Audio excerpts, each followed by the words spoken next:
I do work with a lot of materials, and paper is one of the materials I like to work with a lot.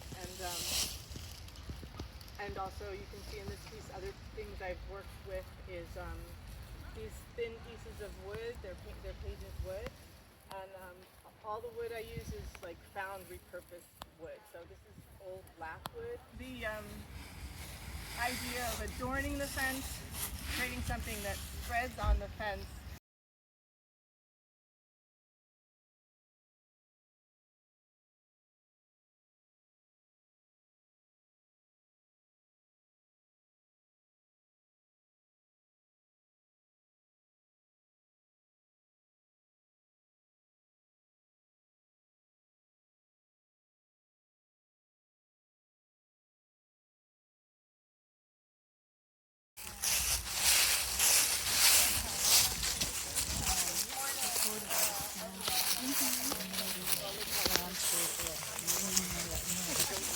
And I don't know about you all, but I grew up in a rural situation. I spent a lot of time digging in the dirt and playing with roly-polies as a kid.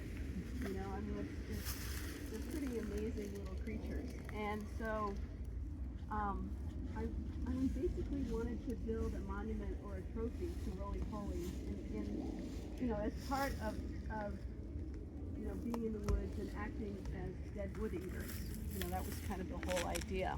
I'm also an obsessive gardener, so I collect trees, and I was thinking about how to integrate kind of composting and how that would look as a monument too. So this is the result. I also use this opportunity to experiment with this material here. You guys can see it's really strong, and I don't know, I'm really curious how this holds up outside for a year. I don't know, it's Kaisia. Anyone on Instagram see it? I've seen it. I didn't dare click. Well, I clicked. I bought it. So yeah, there you go. I was like, she did it now. Which is the weirdest material to work with.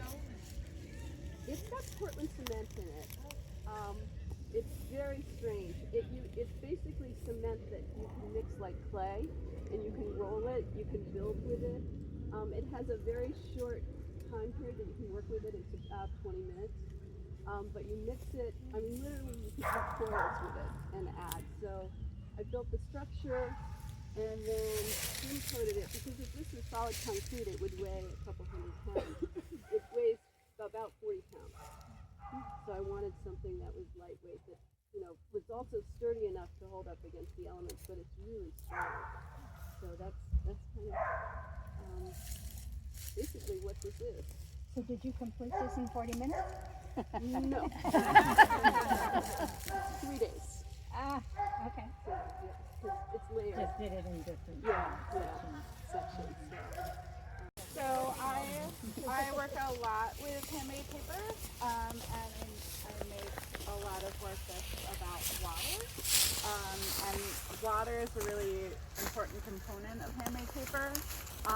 So typically you would make like a flurry of fiber and water, and the ratio of the water to the fiber determines like what you can do with it, right? So like when you have a vat of like a paper slurry and you want to pull sheets, you have a lot of water in it, and if you want to make a sculptural object, then you have less water and more fiber. So, you know, I think for me, making work about water, using paper just feels really natural and really important. And I've, for the past couple of years, one of the sort of installations that I've been doing in interior spaces is about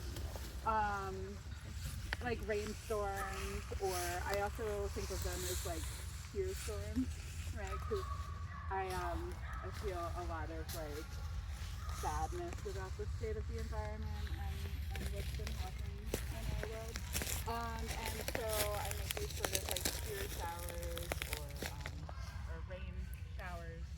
And so when Doris asked us to propose ephemeral installations, you know, I had a couple ideas, and they felt like close, but not quite right. And then I sort of like shifted to this idea, and it felt really close to the work that I make for interior spaces, but shifted for this like sort of exterior space. So I made these small sculptures. I think I have a little over 200 of them throughout the park.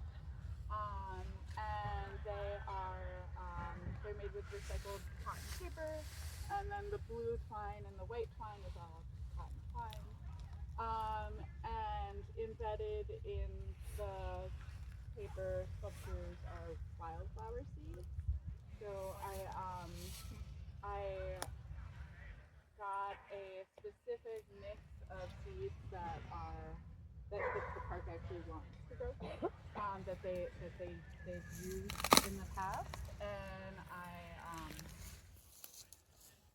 sort of mixed that into my paper as I was forming the sculptures. And so the whole concept is that it is truly like 90% ephemeral, and when it does rain, which I feel sort of like sheepish that my project is all about rain, and now here we are in a pretty substantial and historic drought.